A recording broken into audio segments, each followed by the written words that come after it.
4 തരത്തിലുള്ള പാപമുണ്ട്. ഒന്ന് പ്രവൃത്തിയിലുള്ള പാപം, സിൻ ഇൻ ആക്ഷൻ, പ്രവൃത്തിയിലുള്ള പാപം. ഇനി പ്രവൃത്തി പാപം ചെയ്തില്ല, പിന്നെന്താ? മനസ്സിൽ പാപം ചെയ്തു. ഇവിടെ ഇരുന്നോണ്ട് ചേച്ചി ചിന്തിച്ചു, ആ കോന്തൻ എന്തിനാ അവിടെ പോയി നിൽക്കുന്നത്? Praise the Lord. എനിക്ക് ഭയങ്കര ദർശനവരാണ് ചേച്ചി. അപ്പോ മനസ്സിലുള്ള പാപം. മൂന്നാമത്തേത് അവയവങ്ങളിലുള്ള പാപം. അതെന്താണെന്നറിയാം? ഇപ്പൊ ഞാൻ നേരത്തെ പറഞ്ഞില്ല, അവയവങ്ങളുടെ പാപം എന്ന് പറഞ്ഞാൽ, ഇപ്പൊ സിസ്റ്റർ എന്നെ കുറേ തെറി പറഞ്ഞു, ഞാനത് അറിഞ്ഞു.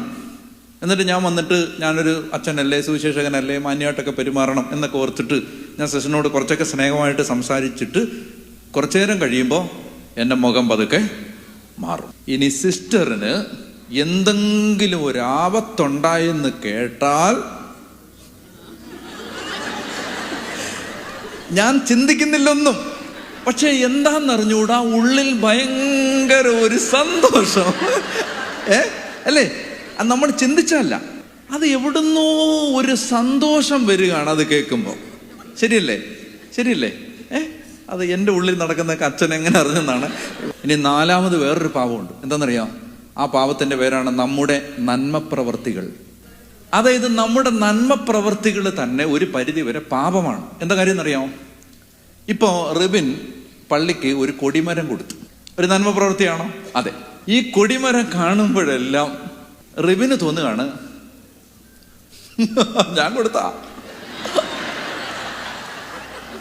പ്രവൃത്തി നല്ലതാണോ? അതെ. പക്ഷെ ആ നന്മ പ്രവൃത്തിക്കകത്ത് എന്തുണ്ട്? ഒരു പ്രൈഡുണ്ട്. ഒരു പ്രൈഡ് മാത്രമല്ല, കൊടിമരം കൊടുത്ത് എന്നെ കണ്ടിട്ട് വികാരി അച്ഛൻ വലിയ മൈൻഡില്ലാതെ അങ്ങ് പോയി. അപ്പൊ കൊടുത്ത എൻ്റെ മൈൻഡിൽ എന്താ വരുന്നേ? നന്ദിയില്ലാത്തവന്മാര്. ലോകയിട്ട ഒരെണ്ണത്തിനും നന്ദിയില്ല. പണ്ടേ വല്യപ്പം പറഞ്ഞിട്ടുള്ളതാണ്, ലോകയിട്ട ഒരെണ്ണത്തെയും നമ്പരുത്. അത് അയാൾ എന്നെ കണ്ടിട്ടൊന്ന് ബഹുമാനിച്ചാൽ എന്നാ കുഴപ്പം? ഞാൻ കൊടിമരം കൊടുത്തല്ലേ? ആണോ? അപ്പോ 1 പ്രൈഡുണ്ട്, 2 പ്രതിഫലം ആഗ്രഹിക്കുന്നുണ്ട്. ഈ ചെയ്ത നന്മ പ്രവൃത്തിയെ പ്രതി പ്രതിഫലം. അതുകൊണ്ട് ഇങ്ങനെ പറയാറുണ്ട്, every good action is contaminated by pride or wish desire for reward. പ്രതിഫലത്തിന് വേണ്ടിയുള്ള ആഗ്രഹത്താലോ അഹങ്കാരത്താലോ എല്ലാ നല്ല പ്രവൃത്തികളും മലിനമാക്കപ്പെടുന്നുണ്ട്.